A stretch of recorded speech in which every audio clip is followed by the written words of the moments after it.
Ngomong-ngomong, PDI Perjuangan sama PSI itu baik-baik aja nggak sih sebenarnya? Ya sebenarnya ini hubungan yang apa ya dibilang ya bisa dibilang kita sih nggak ngerasa ada masalah. Kalau misalnya selama ini muncul kritik itu kan kritik yang biasa sama partai politik.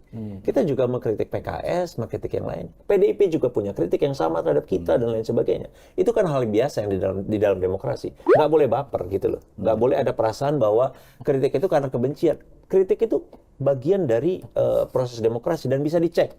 Kritiknya PS itu substantif. Nggak pernah kita sesuatu yang personal. Bisa dicek. Sesuatu yang sifatnya ada urusannya dengan kepentingan publik. Itu fungsi partai politik, Kim.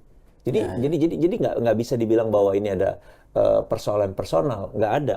Kalau ada yang mengambil persoalan personal itu hal lain ya. Tapi kritiknya substantif kok. Dan biasa kan di dalam. Tapi kenapa ya selalu apapun langkah PSI gitu, termasuk yang Kaisang, ya bukan juga media. Media itu kan ketika ikut bertanya pakai perspektif itu kan juga nggak tiba-tiba.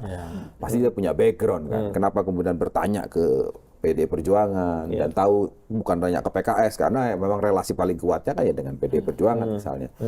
Terus kemudian PDI Perjuangan menjawab waktu itu siapa bekas wakil gubernur DKI itu? Mas Jarod. Jarod. Memang ada aturan di internal kalau keluarga inti, tapi kemudian kalau keluarga inti sudah menikah sudah dianggap sendiri. Kakaknya udah beda. Nah, kakaknya sudah berbeda.